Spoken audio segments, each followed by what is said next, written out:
They also have your height listed as 6'2", which I'm going to respectfully call into question. No, we're gonna keep that.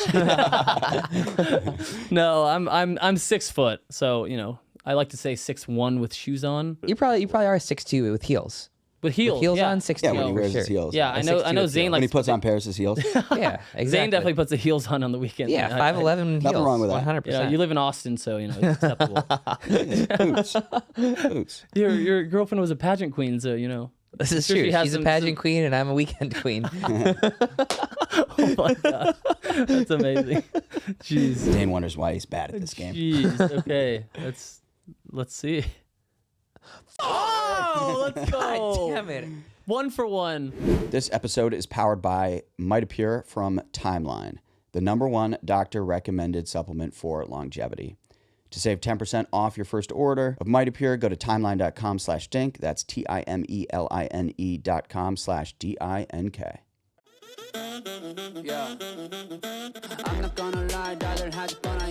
All right, let's start, Cool. because I like hearing about the douchey cars. Oh, jeez. You just got a Dodge Charger? No, we didn't just get a Dodge Charger. We've had it since 2012. Okay. So maybe that's even worse. I don't know. No, that'd be like a wild move to just be buying a Dodge Charger now. Like takes his PPA San Clemente winnings. He's like, you know what? I've got an idea. Let me just buy a Dodge Charger. Yeah, like a supercharged one. I feel like there's a Like what is it? Cat Pack or something? It's like, Hellcat. Yeah, Hellcat. Yeah. Yeah. Those are sick. I would get those for sure. But I think they're stopping production on those. I think maybe they're going like electric. I'm not a car guy. Maybe a special edition kind of thing. Maybe I should get one. I don't know. Yeah, what are you gonna do? What are you gonna do with your championship money? Did you get any championship money? Was there prize money for this? There's prize money, right? I don't know. I didn't go. I didn't go. No, I have the PPA contract, but I don't think there's any extra benefit. Oh, so you don't get any like I don't get a car like last year, like Ben and Annalie. I was hoping for that. That was really what I was playing for, but now I'm not going to get that. So yeah. Unfortunately, Well, you'll get clout. I'll get clout. I got big pride. Winning the end of the year is always great. So, I mean, I think it's funny because I started the year losing first round qualies in the Masters, and then to finish the year off winning the biggest tournament was kind of cool. So Who'd you lose to first round qualies? Stefan Madonia. Yeah, he beat me pretty bad. That was with like the new serve rule, and like he's a tennis player, so he was just ripping serves. I hadn't even practiced my serve at that point, and he scraped me, and I lost the first round, and my pride was definitely bruised from that. So Damn. To end it at a high is pretty special. For sure. Yeah, that's quite a trajectory. Do you have any idea would you envision yourself having won that at the beginning of the year? Like, is it a surprise to you? Oh yeah, I mean, obviously, like I'm not going to play and not be competitive and know that I can do that. But at the same time, I mean, to go from there to winning at the end, I mean, I definitely didn't think that would happen. I thought that it could happen, especially I had some good results making it into the top 8. So doing that gave me confidence. And then obviously, anything can happen with the top 8 players. They're all good. But I knew that if I could just kind of go out swinging, throw in huge serves, I think that was my theme for the week, was just big serves. And that really paid off because it was faster in San Clemente. Even I felt like I was out hitting Tyson at that point. So that was pretty cool. Maybe I'll just kind of stick to that game plan for the rest of the next year. Gotta send it. And just keep sending it, yeah. So A wise man once said, if you're not missing 10% of your serves, you're leaving too much on the table. I did take that from you, so I'll give you. Was that me? Sometimes I forget. I'll give you some credit. I think you said you have to miss long though. Yeah, there's no reason to miss wide or in the net. It's all long. Yeah, I agree with that. So well, take me through. You guys weren't even, correct me if I'm wrong, but you guys weren't even full signed PPA at the beginning of the year. No, yeah. When did that happen? Why did that happen? We didn't sign until like end of March, me and Yates, and we went to Necker Island. We got to kind of bond a little bit with Connor and his wife. Connor's awesome. I actually hadn't gotten to hang out with him that much. So getting to know him, I think really helped. And he kind of just said, here, we want you guys. Let's make this work. We figured it out. We signed quickly and pretty much haven't looked back since. And, it took a while to kind of get in the mentality back. We played APPs for a year and a half at that point, so kind of getting back into that mindset of playing the top players was a little tough. I lost 8 second rounds in a row. I think I started the year 45th seed, losing to Tyson, Fed, Kwong second round. It was pretty tough, but I knew if I could just keep going, it would start to kind of hopefully go my way, and it did. So yeah, it's pretty cool. Yeah, I mean, part of your success now is just the fact that you got the reps against those players. So yeah, there's probably part of you back then that was like, I kind of like winning on the APP, but also if I want to reach my full potential, you got to go get reps against the best guys. Yeah, and it's funny because you're playing a little bit lower level on the APP, but it's still, I think that kind of primed me mentally to kind of really have that dominant mentality, even though, when you're playing lesser players, maybe you take it easier or whatever, you kind of, don't kind of focus as much. I kind of went the opposite. I wanted to just destroy everyone that I played.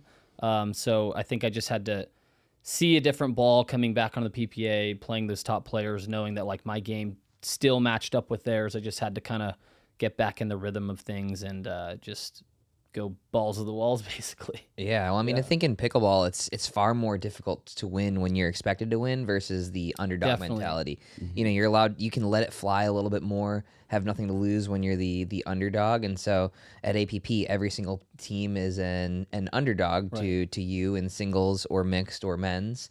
And so you've got the pressure on you every single time around. And you also know, maybe I don't need to play my absolute best this weekend to go get a gold medal. And, whether or not you want to have that mentality is one thing, but it can slip in there, right? Definitely. And if you think that, that's when you're susceptible to these losses. Yeah. So. I mean, I had to kind of I flipped the switch right from the beginning. Punta Gorda APP first tournament of the year. I was just hey, let's start off with a bang.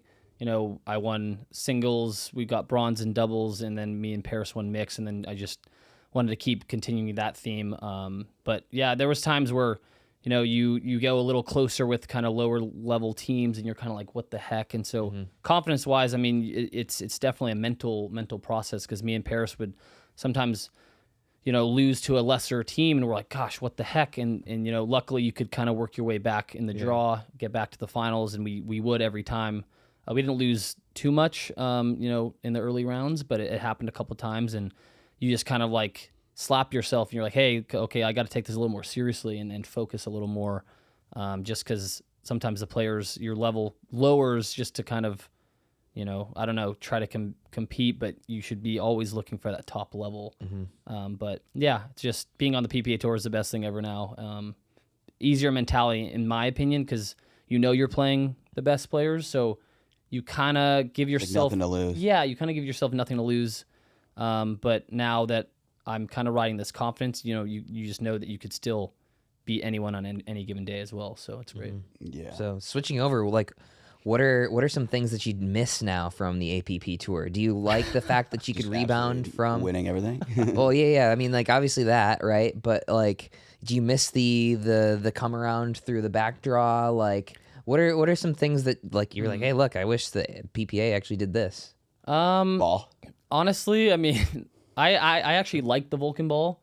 I think because paddles are popular right now, the ball's a little bit dimmed down. I actually practiced with the Dura the other day, and it was wow, how do we play with these things? It's actually pretty tough to control. You feel that's faster than the Vulcan? And I think I could bend the ball a little bit more, which obviously I would in favor of, but I think overall, I think whether it's the Vulcan or a ball, in the next few years, whatever company that may be, I think that kind of heavier ball is good. Then again, if paddles they dim their power down, okay, then there's a new conversation there. So it's ever changing in pickleball. It's pretty crazy. Yeah. So I don't know. I would like to see if they do somehow change, when the power goes down on the paddles, I would like to see the ball maybe get just slightly lighter. Mm-hmm. I don't really complain about the bounces per se, because I mean Dura's still had bad bounces, so I don't really People know. Forget that. I don't know if you could really get away from the bad bounces. I think it's just an easy kind of excuse to make with the balls. I mean, they have holes in them. It's going to bounce a certain way, certain times. The court's not perfect. So, I mean, unless we go to like 0 holes in the ball, I don't think the bounces are going to really change. So I think you just got to move on from that. Mm-hmm. Yeah. All right, we were just talking a lot about the different balls, how they're impacted by weather, what's consistent, what's not. I want to introduce you to the Gamma Chuck. It's the official ball of the Dink Minor League Pickleball National Championships and your new favorite playing partner. The Gamma Chuck Pickleball changes the game with its 38 holes and a symmetrical pattern that ensures a true flight every time you hit the court. Designed to withstand extreme outdoor temperatures, Chuck guarantees durability without warping or cracking. We included it in the pickleball box, and people have absolutely loved it. So you can go to, let's see, what is it, gammasports.com, and grab your Chuck load today. Nice. Dink 10 for 10% off your order. It's all caps. Dink 10. Get yourself some Chucks. But what do you miss about the APP? I want to know. No, seriously. No, there's probably stuff that I you like can the learn from camaraderie of either the APP. They, Jenny Klitsch, she was always really good to us. They were just maybe moved at a little slower of a pace. They were starting to really improve with, their video boards and their graphics and all these things. But again, I just, I really enjoy my time in the PPA. I have nothing bad to say about the APP. They were good to us. It's just a business decision to move to the PPA, play with the better players, better, a little bit more recognition, more viewership, all that kind of stuff, Yeah. especially with Pickleball TV. They're making crazy strides in the sport. So to be on Tennis Channel and Pickleball TV is pretty awesome. I mean, there's doubles ATP players from where we came from tennis that, they're never on TV. So to go from that to this is, you couldn't ask for anything more. Yeah, it just feels more big time. Definitely. Yeah. Definitely. Yeah, especially last week in San Clemente. That was the biggest crowd of pickleball I've ever seen besides Dallas. Dallas was pretty awesome. Worlds. But, yeah. The last 2 days, Saturday, Sunday, were pretty incredible in San Clemente. Even on the sides of the court, you couldn't even see half the court where some people were sitting, but they were, in it for the whole day. Right. So that was pretty cool. Great atmosphere. So many fans, perfect weather. Let's play more pickleball back in San Clemente, that's for sure. Even though I think we only have one tournament there next year. Oh yeah. Unfortunately, I think that's right, but maybe that'll change. Who knows? We'll see. Yeah, it's one of the coolest venues for sure. It's a shithole. Those lifetimes. They're terrible. So Okay, so you're wearing a Wilson shirt, but you don't play Wilson Paddle. They're apparel sponsor, right? Yeah, they give us clothes. We've been kind of with them for a few years now. We're trying to work out, something with the paddles. They're not there yet. Would love to see what that can be with their paddle technology. Their paddle's okay. It's like a, don't really know what I could compare it to. It's just The old Z5. Yeah, I don't know, like the old maybe like Electrum kind of stiff paddle. That's the best I could say. The first Electrum version? The first Electrum version, yeah. Like it's like okay, it's playable, but it's not like a Paddletek or a Yola or anything. And you're in between paddles right now, so you're like actively free agent right now, looking for a sponsor. Shout out. Could be you. Would love to keep playing with Paddletek, work something out there. Paddletek's, their paddles we've been using them for 5 months now. They've been gracious enough to give us paddles, and hopefully we can figure something out there. I would love to keep this momentum going with the paddle I'm using. So yeah, we'll see. Without, you don't have to name the paddle brands, but would you say that there's maybe like 3 to 5, maybe less brands you're like, I think I need to play with one of these just to have a fair shot? Like, I guess the question is the disparity between paddles significant enough right now that it essentially will impact your success? Yeah, you look at some paddle companies that and it goes for game styles as well, I think. For me, it's like I would definitely need a poppier paddle that can grab the ball. Just because of my game, it's bigger. I need kind of that swing weight on the paddle, that pop off the paddle. you know, I've used a Franklin before, like a carbon. I've used certain paddles, and I could definitely play with them. But I think once they really start to figure out the power situation, I think when's that going to be in next June? I think is when they're really going to dial it in, something like that. So I mean, it's going to even out. So I think whatever paddle company I choose, I think it's really most important of like the partnership that we can create and the maybe paddle we can create together into technology that's best for the market. That's really what we're looking for. Me and Yates is just not necessarily what they have now, but kind of maybe their vision of what they want in the future. Because pickleball is always changing. So whatever paddle company we go with, I think that's the biggest thing for us. So Yeah, you guys like shopping around like a package deal? Yeah. I mean, the twin thing's definitely a seller. You know, Wilson really loves that about us. Obviously, Yates was like, 15 in singles. I think he was on the trajectory to definitely be top 10 before he got injured in Atlanta, unfortunately. So he's been out ever since then. He's just rehabbing, really kind of making sure his body's right before he comes back next year. So yeah, I mean, I could definitely see us both being top 5 singles at some point in our careers. So yeah, if we can stay together, that's great. I think there's a lot that can be had with the twin thing. Yeah. For paddles. So, we're open to both maybe, but I think staying together is pretty powerful. Are you guys pretty competitive with each other? Does it ever get a little yes. contentious off the court? No, I mean, we've had a built-in practice partner for our whole lives. So I think to say that we're not competitive with each other would be crazy. I mean, we always want to beat each other, but also it's kind of funny. We always want each other to succeed. So whenever we play each other, it's a little like back and forth. Like we want that, him to win, but also we want to win. So we've had that a couple instances in APP where we played each other in the finals, and people would say like, oh, like you guys didn't fully try in the match. And it's like, well, yes, we did, but maybe sometimes we wanted to put on like a little bit of a show as well. Yeah. Have fun with it, which we always did. I think we played like maybe 3 or 4 times in the APP, so that was always fun. But the twin thing, some people don't understand until you have the exact same person as you. So, we love each other most of the time. We fight with each other a lot. But at the end of the day, we're brothers, so we want to stick together.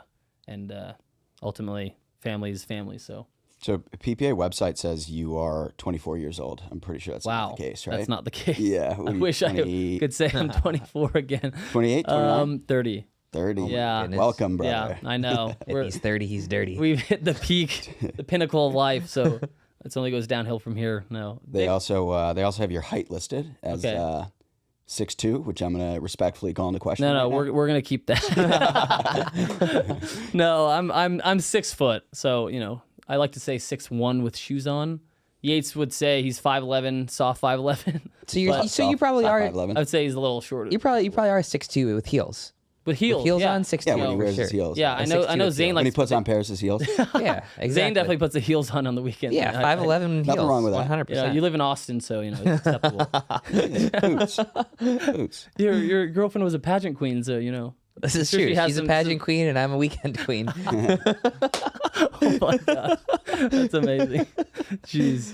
Oh yeah, you didn't think I'd go there, did you? No, I knew you would. That was expected. Well, anyways, getting back to it, what did you think of the San Clemente event, like overall? It's kind of a different format, and for me, like it was different from last year, I believe, and somewhat difficult to follow along with, despite like attempts, I feel like, from the league to sort of showcase how it's going to work. Right. Yeah. I mean, I didn't know the viewership side. I'm not too sure. I mean, from the player side, I thought it was awesome because, I mean, I didn't obviously make it last year. So being there for the first time this year, me and Parris really enjoyed it. I mean, with Parris making finals and me winning it was pretty successful.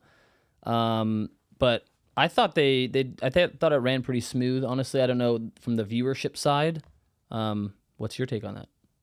Viewership side, I would have had watched to have Oh, done jeez. Respectfully. But no, I mean, Thank you, Zane. I think just following along was slightly difficult. Okay. Like, I really do like the round robin pools. Right. That's one of my favorite like things from old pickleball tournaments back when I was playing, and like 2014, 2015, 2016. Jeez. It was Back in the always day. round robin pools into a playoff. Okay. That way you get your matches. Play everyone. And then Yeah. I did really like kind of that element. Kind of probably gets a little bit dicey in cases where there's point differential issues. Right. Like you hate to see people advancing in groups of 4 just due to point differential. Yeah, that was pretty tough, honestly. Going into it, Parris and Tina, they were 2-0 going into their last pool play match with Annalie and Catherine.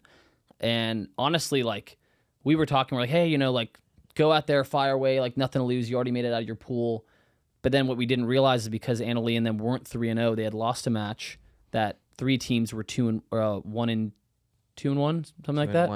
And so at the end of it, because, they lost the first game like 11-1, they won the second, they could have won the second 11-2, they won it like 11-7. So they missed the semifinal round by 6 points. Yeah. So like you said, yeah, that's a pretty big heartbreaker there because they were playing amazing, and for them to basically lose out by 6 points is crazy. So I'm sure they're pretty pissed about it.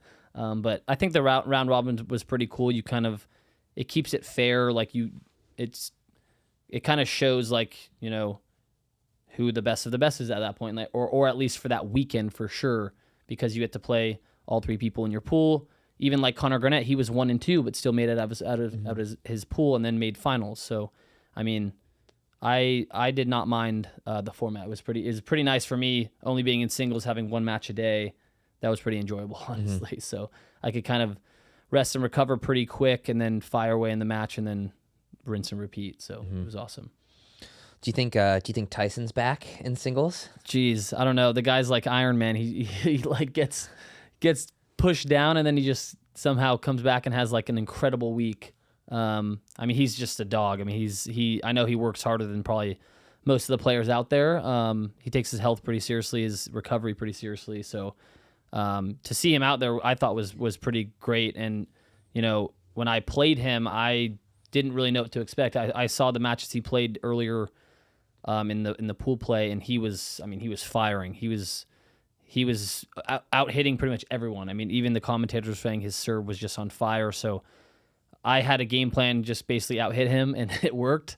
But yeah, I don't know. It's hard to say. I think if he stays healthy, he's so competitive that he'll definitely kind of keep pushing in singles. Maybe he'll be more selective kind of on what tournaments he plays. Maybe just the big ones, I bet. Sure, like that's my prediction. The slams, the ones where you're playing 1 round per day. I think so, yeah. Just because that's what Parris did really well this year. She was pretty smart with her body. She luckily did well on like the bigger tournaments pretty early on, and kind of rode that wave and got to pick and choose what tournaments she got to play. So that's maybe kind of what I'm going to aim for next year as well. Just to kind of maybe focus a little bit more on mixed and men's doubles. I'd like to see myself getting some finals in those for sure, which I've been pretty close on. So yeah, I love the singles though, so I'll obviously put that a little bit first right now. Favorite event, it sounds like. Yeah, I mean, while I still can, I'm 30, so we'll see. Yeah, we're fine. That's all right. We're fine, right? Yeah. Is Tyson 35? 35 or something like that. 35. Something like that. For somebody like that though, when you, and Zane, you probably have an answer to this too. Like when you play somebody like that, it's not like he's the best athlete on tour, right? It's got to be due to his. I mean, he just mentally, he's a very strong player, right? Like, what about his game is different and lends to his longevity? He's been around for a while. I mean, good for a while. I mean, his serve definitely helps put pressure. I mean, that definitely. I mean, his Yola paddle's the poppiest thing out there. That helps. I mean, it definitely helps his game. I think ever since he kind of went to Yola, he's done pretty freaking well. I mean, the guy doesn't miss a dink. He never really has, but some of his resets and stuff he makes is like just incredible. But he's. I do think that's the Yolas, man. They're. Oh gosh, it's an ongoing storyline with them. I think you really see on the girls' side though. I mean, some of the players who use Yola, I think their games rise 20%. 100%. I mean, I saw Chow Yi Wang beat Parris in the semis of Milwaukee, and not to take anything away from her, she's a great player. She's beautiful strokes. I mean, she hits the crap out of the ball, but seeing it from the sideline and kind of seeing the ball trajectory and stuff from Parris's ball with her Franklin paddle that's very slick, you know, it was just an uphill battle. I mean, it was crazy. So watching Zhao Yiwang or Zoe serve is the craziest thing. She swings so slowly at her serve, and the ball just rockets. That's the biggest thing. It's like that serve in particular, and we'll have to find a clip of this. It looks like she's granny serving. It looks like she's tapping this serve, and somehow or another, it's a rocket. Well, even too, like when she's going in the corners, like she kind of glides along the court, like it's, and she gets to the ball, and you're thinking like, oh, you know, get her on the run. That's what I was always telling Parris, like, get her on the run, get her moving.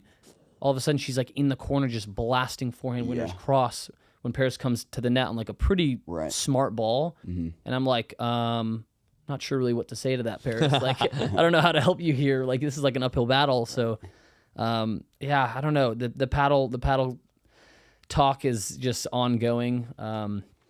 Obviously, I think they're dimming down their paddles next year. Hopefully, well, I mean, I thought their S's were going to be dimmed down, but I don't think that's really the case. Dude, it's crazy. They're still flying. Are you a golfer at all? Oh, I love golf. So, you know, there's something to be said. I think this is sort of something you tell beginners. It's like you don't just swing out of your shoes to get distance. You need smooth. It's all about how it contacts. I feel like with these Yola paddles, it's somewhat similar. It's like slow down the swing a little bit, hit that sweet spot. Right. And you're actually going to get more velocity. Right. It's probably like the difference between using like blades and like a way more like thicker kind of club head. I mean, it's just, I've used both blades. Like if you don't hit it in the sweet spot, the ball is stinging your hands. Like it's tough. So I feel like that's definitely similar. I mean, these Yolas, like you just make contact. I feel like they have the biggest sweet spot. I feel like you can swing out and the ball still somehow stays in. I've tried it a couple times. I would totally use a Yola if I could. You understand that all of this complaining about Yola is just the world's best advertising for them. It's a compliment. It's a compliment because your paddle is so good. You know, so they've done a great job, honestly, with the technology. I mean, no one. I think everyone's. You could probably say every company's probably trying to copy them. Yeah. And pretty much every company has failed at that expense, just because I don't know. Like it's like the power and the kind of dwell time on the paddle is very unique, and I don't think any paddle has competed with that yet. I would say the second one to that would be Paddletek. But for me, I like the Paddletek maybe a little more than Yola because the crispness that comes off the paddle, that just, you know, helps my game a little more because the ball comes off. I can read it quicker. The nice part too is like the Paddletek core is a Generation 1 core, right? And so it doesn't. You can play with the same paddle for. I'm curious how long you use it for. I'm sure some of the texture wears off, but like, how long do you use one of those paddles for? And like, how long could you reasonably use it? Like, if you're an amateur player. I mean, for me, like I'm pretty particular. Like coming from tennis, you know, I had all my tennis rackets weighted exactly the same. So if I add like, you know, a centimeter of lead tape, I can kind of feel the difference in my hand. So for me, you know, I could tell when the grit wears off, you know, when my serve isn't really getting the height that it needs, or like my shots aren't really grabbing as much. So sometimes I'll use maybe 2 to 3 paddles a tournament. Okay. Based off, obviously, if I'm still winning. And then you retire those paddles after? Yeah, I'll retire them, or if they're, I'll use them in practice still. Yeah. I mean, I still feel like the core doesn't really kind of break down. I had one instance where they were kind of failing, you know, on one certain batch, but I think the weather has something to do with that. When it gets hot, it gets all the paddles kind of. I remember we were in Sacramento and like all the paddles were failing just because it was so hot and dry. Where this last week in San Clemente, I didn't have a single paddle fail. So, but I actually switched to a new paddle against Tyson. Literally, I didn't even practice with it or warm up with it. I just went straight on the court with it because I was like, you know what? I feel like I'm going to be able to trust this a little bit better, trust the spin, and that ended up working out. And then I used that same paddle for the finals, just because the grit was still there. So, yeah, it just depends.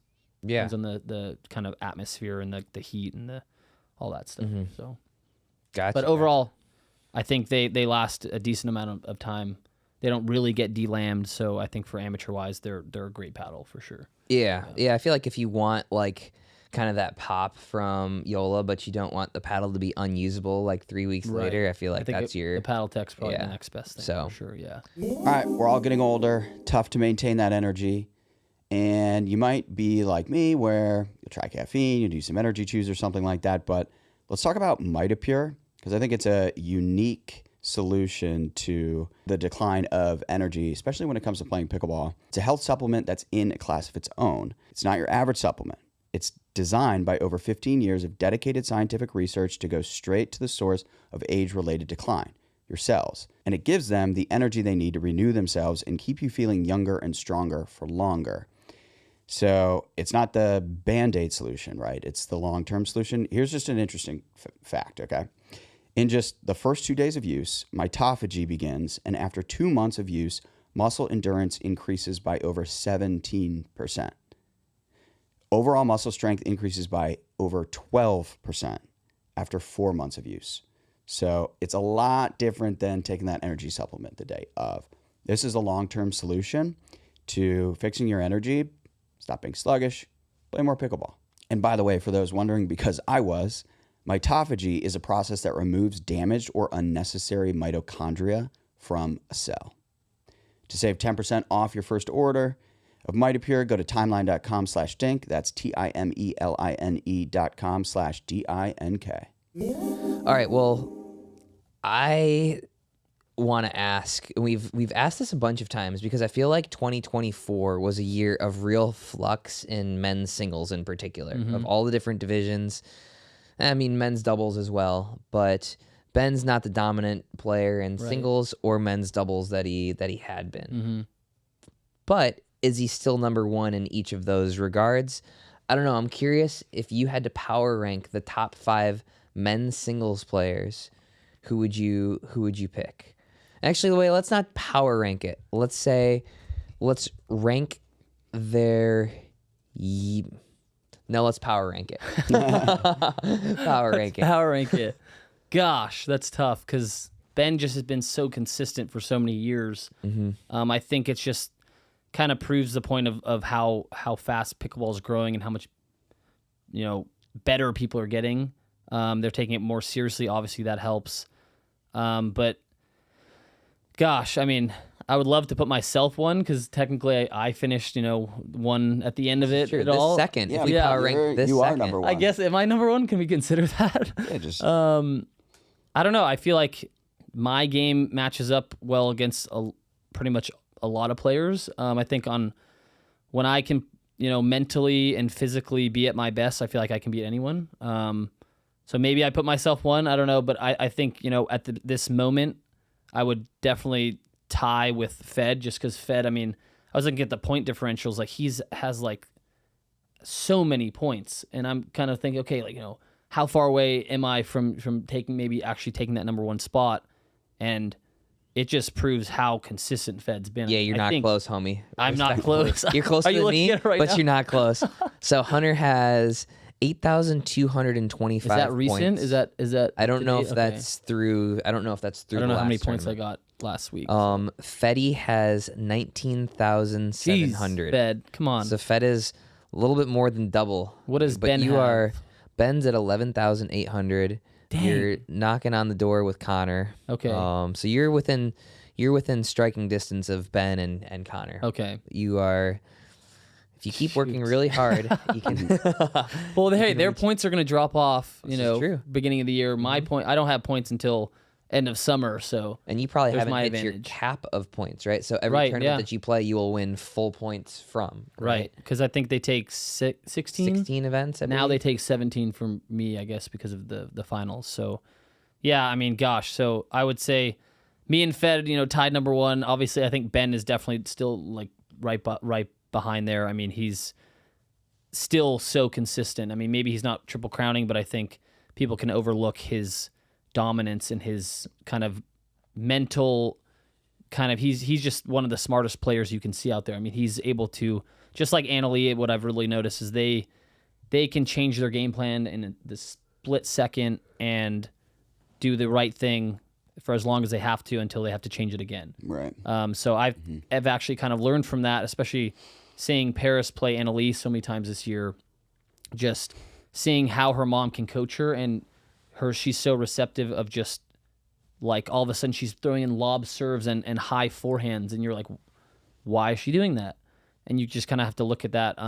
So Ben is definitely up there. Connor, right back there. I mean, he's been very, very consistent as well all year. I mean, he's pretty much makes semis like every week almost, I feel like. So, I mean, he's there. Even though I have a pretty good record against Connor. Yeah. Who rounds out the top 5? So you got you and Fetty tied, Ben, Connor. Other players you got in the mix are Kwong, Dylan, Tyson, Jaume, Christian, Chris Hayworth, who hasn't played a ton of PPA recently. Those are probably the ones. That is tough. Let me see that list. Gosh, you have JW also. I would say,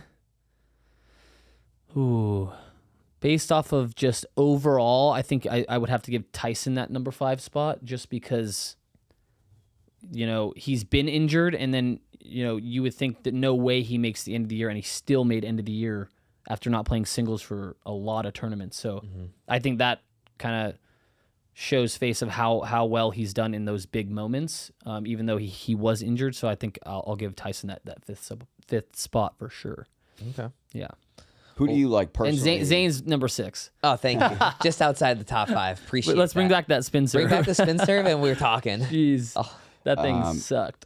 Dude, you had a good spin serve. I did too, but you aced me too many times. So Yeah, it's bush league. yeah, it's bush league. Who do you like personally? You see in the draw, and you're like, God damn it, like it's gonna be tough. I mean, gosh, everyone's so good now. Like it's crazy. I mean, for the longest time, Hayworth was my kind of kryptonite. He had beaten me like 3 or 4 times in a row, and he was just on fire at one point. I think Kwong's always a tough guy to play because you don't really know kind of what he's gonna do because he's so athletic. He can get to so many balls. Like you have to be on to beat him, I think, and you have to be hitting your shots, and almost it's more mental because he can get to so many balls. You almost have to outplay him in the pickleball sense, not the tennis sense, because he's hits so well with those ground strokes. Tyson, obviously, too. Tyson is one of those guys who can change up his strategy pretty well as well. I mean, he's done it to me before, and it's he's scraped me quickly in a couple matches, and I'm just like, how did he do that? And he's just because he stuck to his game plan, kept working, and it works. So he's always a tough guy. But I would say Hayworth, Kwong, Tyson, Fed obviously is the toughest guy, I think, for me, just because our games are a little bit similar. Like we both have big ground strokes, we both come to the net well, we both serve well. So it's always kind of, I think, on the day who can just be more mentally tough. If I can get Fed just a little rattled somehow, I feel like that can help me. But it's always a battle. I mean, it's every guy's good now, so it's really, really tough to answer that. Going back to like every time Hunter's playing, or every time Parris is playing in a big match, they like zoom in on you, and you're like, trying to coach her up and stuff. Right. Like when you're coaching her against Annalie, and you're like looking across and Lee's in Annalie's ear, right? Like, what are you telling Parris, right? Like, what are some of the tips or strategy or pieces of advice you're giving? Gosh, my goal this year is to out coach Lee Waters. Yeah. Because I want that so bad for Parris. I mean, she's one of the only ones who ever have beaten Annalie. Really was pushing for her that last match because she had beaten her on that court, 2 years ago? So to see her to have done that again would have been awesome. But man, when I whenever they kind of coach, when she gets coached, I always kind of look over and can I get like some words out? Can I see what they're saying? But Annalie's too smart. She covers her mouth with her paddle. So I mean, in those moments, I'm just kind of focusing on Parris at that point. Like I try to see what Annalie is gonna do and change if she changes her kind of game plan. How can we adapt to that? And then also just, I always kind of tell Parris like the basic things of just like, if she's popping up a little bit or she's not, that ball is not going quite as deep as she needs to, just kind of little tweaks. I try not to say too much. Try to give her just a few key points to focus on, and it really just comes down to execution. I mean, she has amazing passing shots. She comes to the net well. I think once she dials in and she gets like kind of her signature paddle going, which is going to hopefully happen in the next few months, I think it'll be really cool to see kind of where she'll end up with that. And yeah, I'm excited for her. Mm-hmm. But all right, so being a full-time pickleballer, right? Like I just like to get different takes on this. Can be very different depending on the person, but like, how do you look at making a career out of playing pickleball besides just showing up to the events and competing, right? Like, do you have other ventures? Are you doing clinics? Like, what else do you have going on in the world of Hunter Johnson? yeah, I mean, me, Yates, and Parris, we've done a few clinics together. It's always really tough, unless you go like the James Ignatowicz route where you're just teaching like 8 hours a day, like Nobody should go completely that route. obsessed. I don't know how he does it. I mean, we try to do that, whenever we can, but I think it's really important to kind of, do that when you can, but also like if you have a weekend off in between term, I think just mentally, physically, it's really good to take time for yourself. Me, Parris and Yates always try to make it an effort to go do an activity after, a tournament is over and just, see the city and stuff. I think that's a big thing, is not overloading yourself too much, but definitely whenever we can, we try to kind of set up clinics and stuff. We have a couple of those set up in the beginning of the year, one in New Mexico, and a couple in New Mexico actually. So yeah, just kind of keeping it like keeping the mental side of it, fresh. Not kind of overworking yourself. I like to say I'm a crypto enthusiast. I got a Bitcoin. I was literally gonna say, like, let's get the Hunter Johnson coin out there. Jeez, I keep looking at the price of Bitcoin. It keeps going up, so I keep buying. It's pissing me off. Yeah. I wanted to go back down to 90. I'm waiting for that so I can buy. I got in at I don't know, maybe 39. So that was pretty sweet. I'm just kind of kicking myself for not getting more though. Yeah, no. I think everyone is kicking themselves a little bit. My first Bitcoin in 2018, and then sold. So you sold. Reaped none of the benefits. Hold the bag. Yeah, dude, I can't. Gosh. I'm a long-term investor, so I like to hold. Yeah. I think that's the biggest. I don't. What about you, Zane? Yeah, Zane, financial guy. So anyway, Accountant. what do you What should I think do with my about, money? You wanna do a are little Fed and crypto talk? Hayden gonna break up? Or no, are Fed and Hayden the number one team? No, crypto's great. It's not my whole personality though. Jeez. Come on.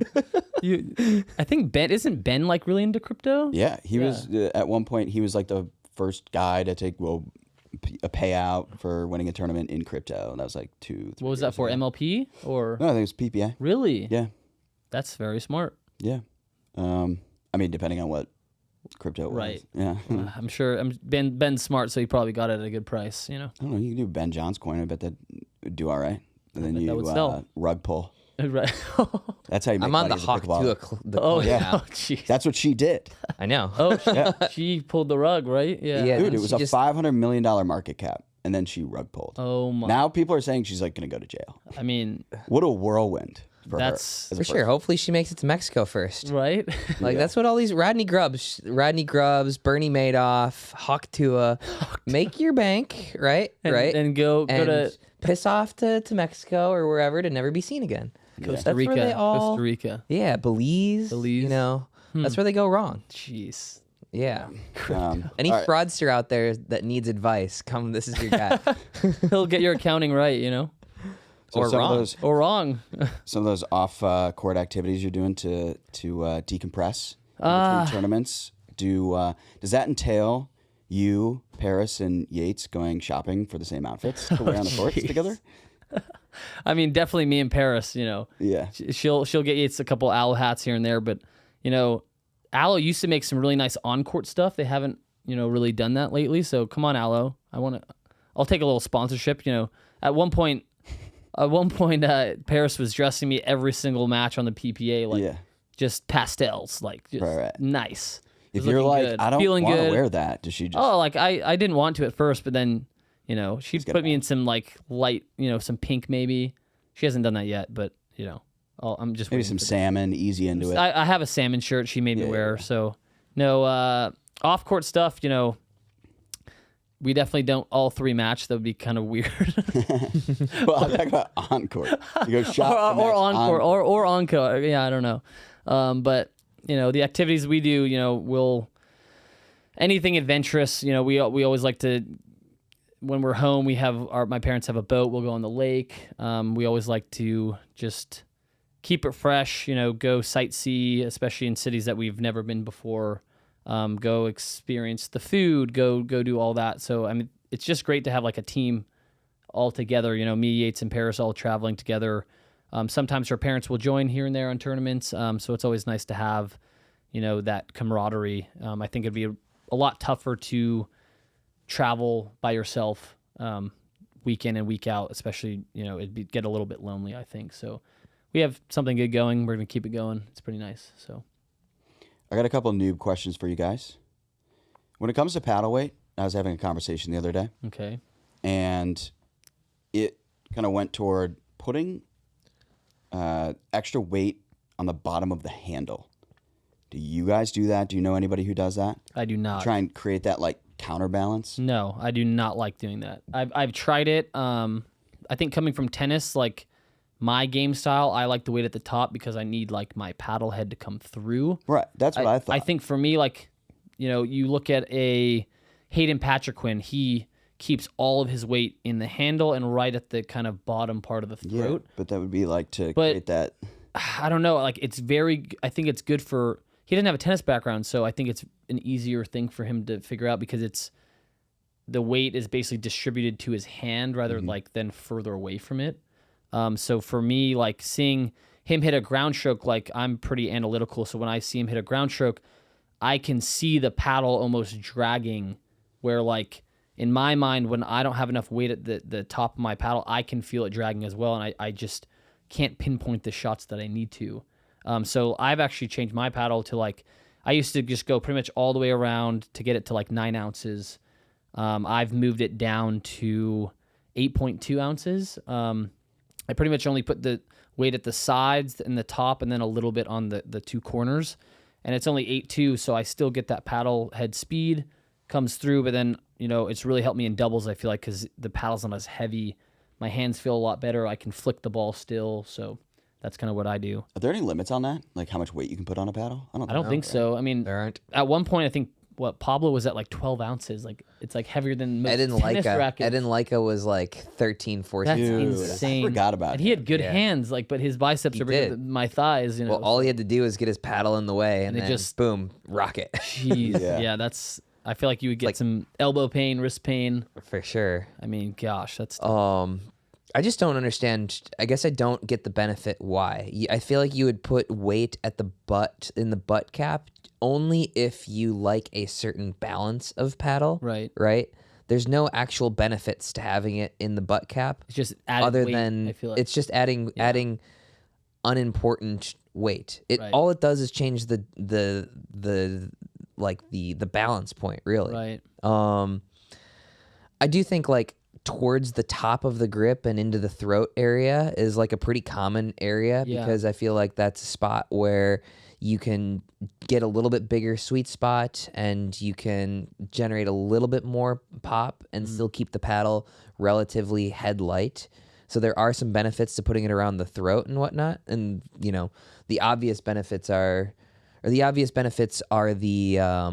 around the sides and the top. You get more power, bigger sweet spot, but that's where you get that slowing down of the hands. I'd probably say that around the throat of the paddle is probably the most common spot that pros are using lead tape. Yeah, I mean, I used to put basically like 3-inch strips on the bottom corner and the top corner, and that was about it because the paddle I used before was engaged, and the kind of balance of it was a little more in the middle, kind of in the throat. So all I needed to do was add just a little weight overall.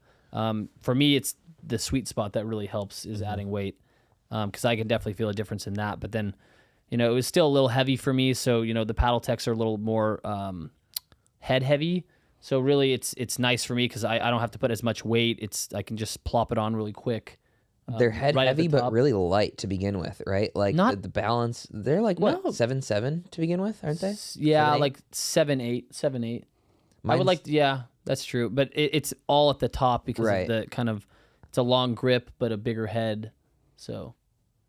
That's well. Zane. I saw his brain going. Oh my Okay. god. Are we talking about pickleball?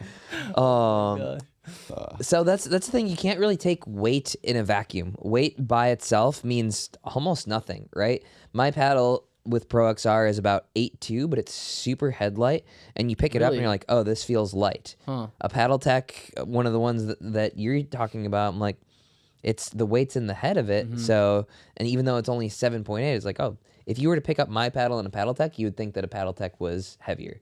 Yes. Yeah. Just because it's more weight in the head. Just of how it's distributed. See, like I actually don't mind that because I would rather have it feel heavy but still be light in my hand.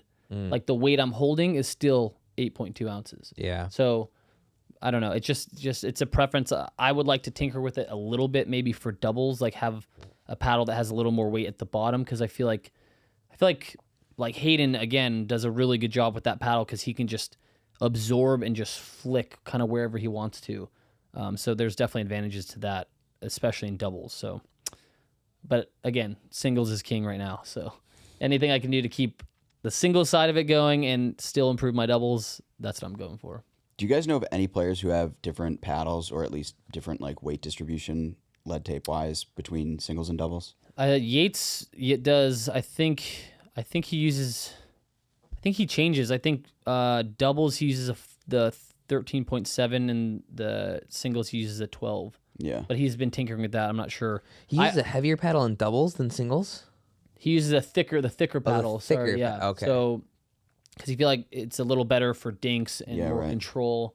I feel like I still want my drive to be my main thing in doubles, because I feel like if I can drive well, keep the ball low, come in and take the ball out of the air, I think that's a benefit for me. So I don't like to change. I think it's more mental for me.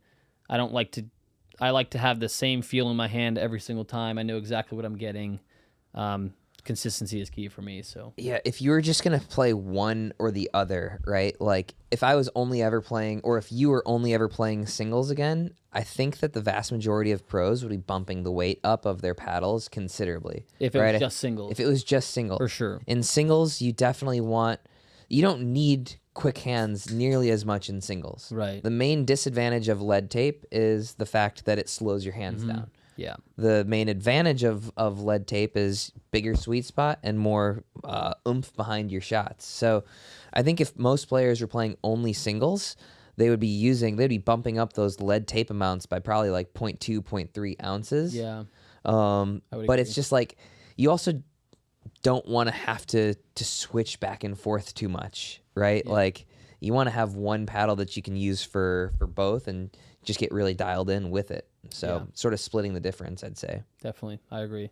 Yeah, I used to have the 9-ounce paddle for singles, but I was also using like a Diet M, which didn't have any power. So again, I think if you use like a less poppy paddle, I think if you can bump the weight up and it doesn't necessarily affect your volleys, I think that's definitely good for you, because I think driving in pickleball now is becoming, what they used to say, they used to call them bangers. Like they used to get pissed at you if you drove, basically. And I was like, why? Like, what the heck?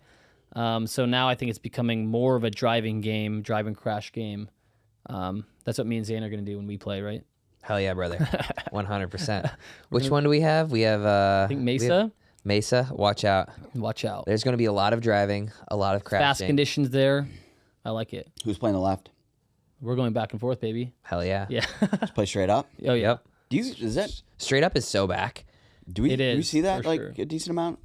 I mean, I like to say it's successful just because it keeps your opponents at bay, just of Right. They can get into a strategy-wise. rhythm. I mean, you could see Catherine and Annalie had so much success doing that because, I mean, ultimately, I think Catherine's mainly played right for a while there, but then they started kind of switching it up. I think it has advantages. Like me and Deckel played in Virginia Beach, and I mean, I feel like we could have beaten the Johns brothers that week, especially with that whole light debacle thing. When it was dark, we basically couldn't finish the match. But we were basically like, when I was serving, I would go left and drive, and he would crash. And then when he was serving, I would be on right, he would be left, and we would just switch it up, and it seemed to be pretty effective. And to play with someone that you could switch it up with is very, I think, good, because it's like, okay, maybe you're not feeling that backhand dink, that day, or you got a little tight, or whatever. You could switch it real quick, get back into the match, switch it back. Doesn't really matter. So I think it has huge advantages. I think it's coming back. So. Yeah, I like it. I think, and you can always choose to stack for a certain period of points if something's working better. Yeah, I agree. Yeah. You and Yates ever pulled a fast one and just kind of replaced each other? Pulled that whole card? Like in mixed or what? Good podcast question here. You just maybe yes. In the middle. No. You go from. Wait a minute. Didn't one of you guys serve one time when you weren't supposed to? Yeah, Yates served twice in a row, and we didn't. On purpose? You just were like, no, I'd like to say it was on purpose, but we definitely didn't.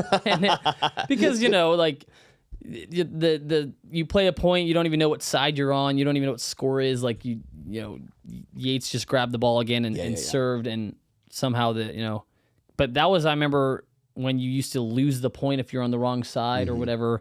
I'm so glad they got rid of that, because I think every single match, me and Yates got called on it. Oh my gosh! I remember Hilton Head match. The worst thing ever. I remember Hilton Head match. It was me and Altaf's last tournament together. Oh, this is like don't bring this up. Oh, I'm gonna bring gosh. it up. It was 2022. Altaf, you're a legend. You guys were playing like shit. You guys were playing so bad. You're playing so we bad. We didn't even know how to play pickleball right then. Oh no, my and gosh. like the first game, it might have been a pickle. It might have been like 11-1 or something. It should have been. The second game, it was like 4-3 or like it was somewhat close, and then like you served out of turn, throw the ball over to Yates, and Yates serves it immediately out of turn. You guys screwed it up 2 shots in a row, my God. And then Altaf is just going off. He's like, I don't know if that's Hunter, if that's Yates, and Yates doesn't know if that's Hunter or that's Yates, and he's just like popping off to the referee. That was low. That was a very. That was Zane. I think Zane bagged me one too many times. Gosh, was the spin serve allowed then? Yes, it was. That was still spin serve time. Yep. Well, good memories. Do you know about the Kawamotos? What about? You're familiar with the Kawamotos, right? Yes, I play with Jade. Well, Jackie, I don't. No, it's Jade.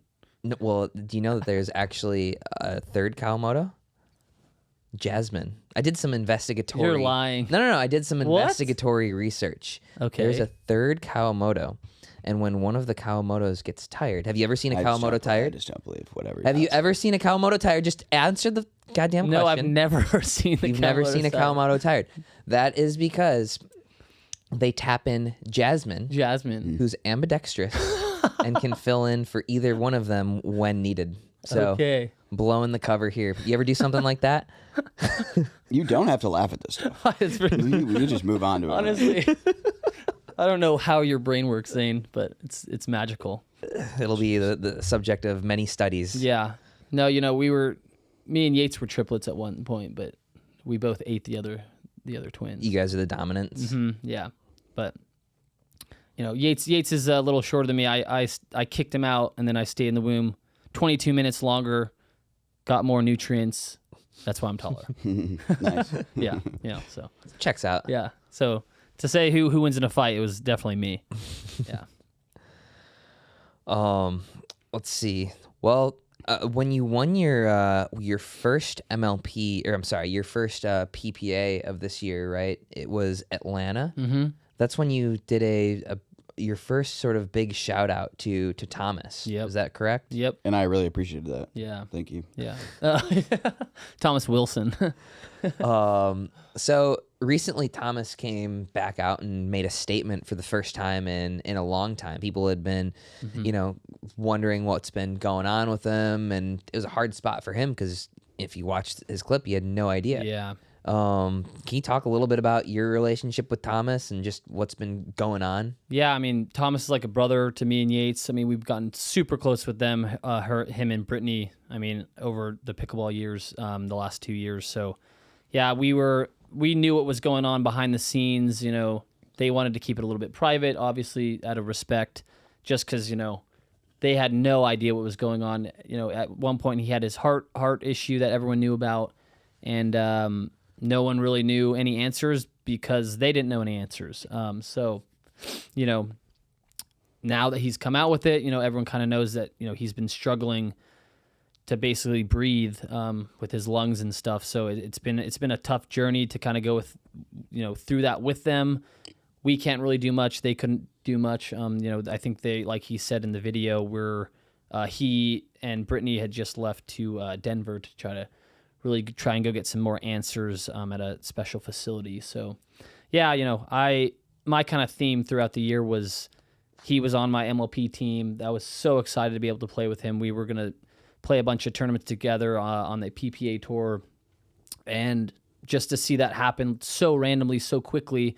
We had one MLP event in Atlanta, and I think our team kind of showed that we could have been definitely like one of the top teams if we were all firing together.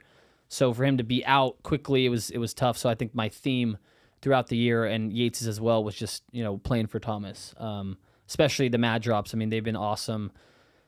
Even though Thomas wasn't there, in our minds, he was always there. We were always playing for him, especially on the Mad Drops. We're all like a family. So to lose one of your family members, and especially in the pickleball community, I think everyone feels it. So we kind of encourage him as well. Like, people want to know your story, and everyone had reached out. So he finally made the video, and super happy he did, because people just want to help. Didn't know. Yeah. Yeah. People just didn't know. And so I think, just thoughts and prayers to them. I mean, we just got to hope for the best, and hopefully we can find some answers. And so it's not the heart. It's not the heart. Yeah. Like he now. said. Yeah. Just what he said on the video. They don't know. They don't know. It's something with his lungs, like he's not getting the air he needs, something like that. So yeah, it was super special though to kind of shout him out when I won that first tournament, because he had talked to me. He goes, "Listen, man, like you could be one of the best players in the world in singles. Like you just got to go out and just fire away. Like just go for it. Just how Thomas always is. Everyone knows how Thomas is. So he's super encouraging. Encouraged me a lot, and just to be able to kind of dedicate that win to him a little bit, and even this last win I dedicated to him as well. Just super special. I mean, just would love to see him and Brittany back out on the tour. I mean, they're just the best. So shout out Thomas and Brittany. Love you guys. Yeah, no, he's one of the best dudes on tour for sure. Definitely. I actually have the same heart condition as he does. Really? Yeah, and so he had recommended a specialist around here for me to go get a check. Mine wasn't as bad as his, but it's like an extra he had like 3 extra pathways or something. I have crazy. 1. He has 3. Wow. So he got that repaired through surgery, and I think he was all of a sudden he was just like better like Definitely, that. Yeah. But then now this is just like a whole separate thing. Yeah. It seems like. I don't think it was related. I think they kind of found that was definitely separate. So that's good and bad, I guess. Because they still don't have the answers. But yeah, I mean, did you have surgery or no? No, I mean, mine just wasn't that bad. Okay. My dad, in a weird way, it was like good and bad. My doctor was just like, yeah, you're just going to feel your heart like just skip and beat really fast, but there's nothing we can do. Huh. Just live your life. Wow. Okay. Interesting. Right. But yeah, he's just always one of the best dudes on tour, and like nicest guys, like just super positive energy. Yeah, I mean, he brings so much, basically just life to the court and life to the tour. He's such a light to people. I mean, I could probably honestly say I don't know a single person that doesn't like Thomas. So, and especially Brittany. I mean, Brittany's literally the best. So, yeah, missing them this year was tough. Gosh, hopefully at some point, it doesn't really matter when, just as long as maybe he can get back out there would be awesome. So, hoping for the best with that. Yeah. Ready for a pivot? Pivot. let's go lighter. No. It's not lighter. Oh shoot! I don't know how to not talk about this, but Chris Callie on Instagram. Did you see that stuff he was posting? Oh, he's posting the Family Guy stuff? Dude. I did not see that. Yeah, he's getting into the trenches. What's going on? Yeah, he posted some Family Guy thing I haven't been watching. All the stuff that's like under the radar that people in pickleball know, but won't talk about. Interesting. He basically just like he's whistleblowing, huh? Yeah, basically. Why have I not heard this? Jeez. I gotta go check this out. Would not be surprised if he deleted them, but there's like 6 or 7 Instagram reels, all like Family Guy. Just it's like a scene from Family Guy, and then it shows one of the players on tour. And interesting, dredging up some some pretty interesting. What's his name? Chris Callie? Chris Callie. Sorry, not sorry. Pickleball. Oh, yeah. I've seen them. I didn't really understand them. I don't know. I only saw like a couple, but You gotta put in the time. You gotta Okay. watch the whole thing. interesting. Interesting. Yeah, I think I watched one of them. I saw some other ones. Want to elaborate, Zane? It's tough. It's like touchy stuff. I mean, one of the things was like the Donna porch plant stuff, which is like a little mundane, but some of it gets into the things we all agreed Interesting. were off limits. We don't have to talk about them here. I just gave Hook of the Week a big shout out on my YouTube channel. We did this video, the pros versus 5-0s. Enormous hook from Duncan and Dylan. Unbelievable. I think they just missed it. It was funny. But we cut to Hook of the Week, all that stuff. We did all of his intro, the whole 9 yards. We had his face and his audio on it. Oh wow. Gave him a shout out, and now he's gonna do us bogus like this, posting some wild crap. Messed up. Yeah, I'd be surprised if he didn't take it down. Like Yeah. Pickleball.com's get in the trenches and then later deleting videos as well. Interesting. Seems to be a trend right now. I need to maybe get on social media, or maybe it's best I stay off of it. Stay off. Probably stay off. Yeah. Yeah. All right. I can't stand social media sometimes, so it's I have a tough time even posting just because I'd rather live my life. But I feel like you have to market yourself at some point. So Yeah, part of the game. yeah. You get used to it. Yeah. You get real shameless after a while. I'm sure. Zane's been at it for a while now. On a different note, have you been following the project? Have you been following the Project Rizgyat Pyongyang North Korea Open? I have not. No, you haven't? No. Really? You want to tell me about it? Pretty surprising results coming out of the Okay. Project Rizgyat Pyongyang North Korea Oh, Open. this is the duper thing? So we have Liam Johnson and James Okanaka. That's my brother. That's the twin we were talking about. Yeah, No. Liam. Liam and James 28? Okanaka beat Ben and Collin Johns 21-0, 21-0, 69-0 in the Project Rizgyat Pyongyang North Korea 15-0 Open. Federico. Yeah. So We've they're got just some, It's just we've some got dude some cooking North his duper. Koreans. just fabricating his duper. Yeah, I mean, Fed got destroyed in 15-0. I didn't know Fed could lose like that. But I knew, Whoa, 69-0. Game 3. What? 69-0 game okay. 3. Oh, these guys are the unreal. side pivot. Did you see the double pickle this week? The double pickle was wild. That was wild. Yeah, that was. So Matt Wright and James Ignatowicz got double pickled by Tyson and Andre. And I mean, I think going into that, you would definitely say Tyson and Andre are probably favorites. Yeah. But what? I would say 2/3, 1/3 that they're even going to win? Like, yeah, I was honestly, I think I was warming up at that time, and I was kind of trying to watch, and Parris is going on like soon after, and I saw that I was like, no, like, that's an error. because the video board had been screwing up all week. I was like, oh, okay, like I wonder what the actual score is, and then they shake hands, and everyone's saying like, no, it was 0-0, and we're like, wow, I've never actually seen that in doubles, especially men's doubles. I feel like men's doubles is always such small margins, so pretty interesting stuff. That was wild. I couldn't believe it, wild. honestly, yeah. But Could have happened at the Project Skibbity North Korea Open. Sounds kinda maybe it's sick. just a duper thing. Did it even happen? I don't know. Yeah. Ben and Collin are over there right now trying to spread the game. I bet, yeah. I know Kwong is, so. Little guess my duper. We kind of been cranking. I didn't even realize. We're like over an hour. Oh, All right, let's do it. Nice. Let's guess some dupers. I'm on a little bit of a heater, if I do say so Are you? myself. You're pretty You know, we close. had that guy with the two hands on both sides. He was a 5.0. I said he was a 4.75. 5-0, wow. Guess my duper. Brought to you by Timeline. Frank, let's get this first one going here. All right, Frank. Let's do this again. Cool. Gray shirt. It's like a little Halloween action. You got the spider webs in the background. Minus 1 point duper for that. Going gray shirt guy. It's got a little Scarpa backhand dink. Yeah. Extreme grip.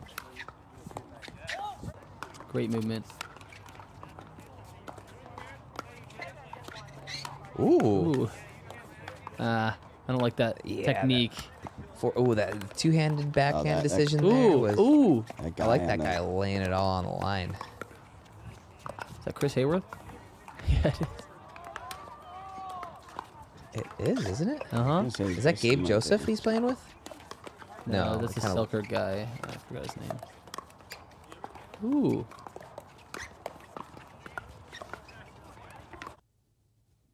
This is tough. They're all 5s. You think? Yeah. I am, dude. Nice new graphic. I like that. I'm going. He's a 5-2. Wow, going high. Well, okay. One of the keys. I'll give you one of the keys. You got to judge the people around. Around? Him. Yeah. Like what if kind he's of playing games up? are they playing? Yeah, he might be. 5. What did you say? 5-2. 2. 5-2. I'm gonna go 4-9. Oh man. Gonna go. He had some interesting strokes, but he's playing a good quality game. I think he's a 5.698. What? A 5.698. Zane wonders why he's bad at this game. Jeez. Okay.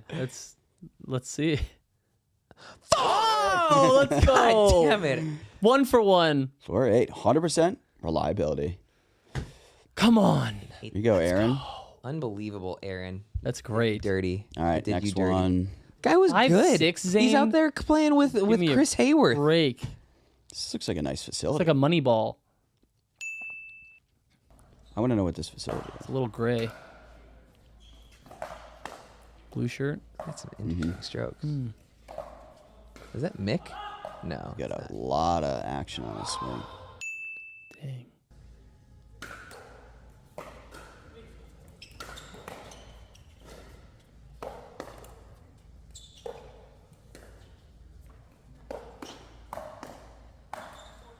Ooh, he looks like he must have played some badminton or something. Yeah. That doesn't help his DUPR though. Come on. Let's see. I'm the worst person at this, and I do it every week. Ooh, good court awareness. No, that's a lucky ass shot. He's a 4-2-3. 4-2. I'm gonna go 4-5. I'll go right in the middle. 4-5. All right, so I was gonna go there. 4-4-9. 4-4-9. 4-4-9. Obviously, he's a 4-4-9. 4-6. Ooh, okay. All right, I won again. Here we go. All right, Caesar. All right, okay. 4-5 singles. I like his picture. Huh. Caesar Santa Maria. Black shirt. Black shirt.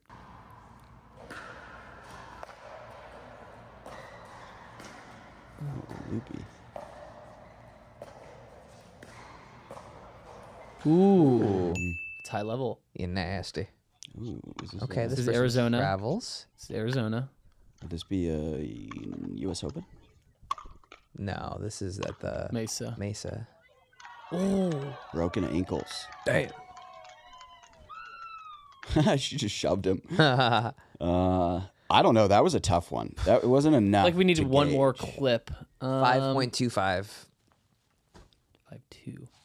I'm gonna say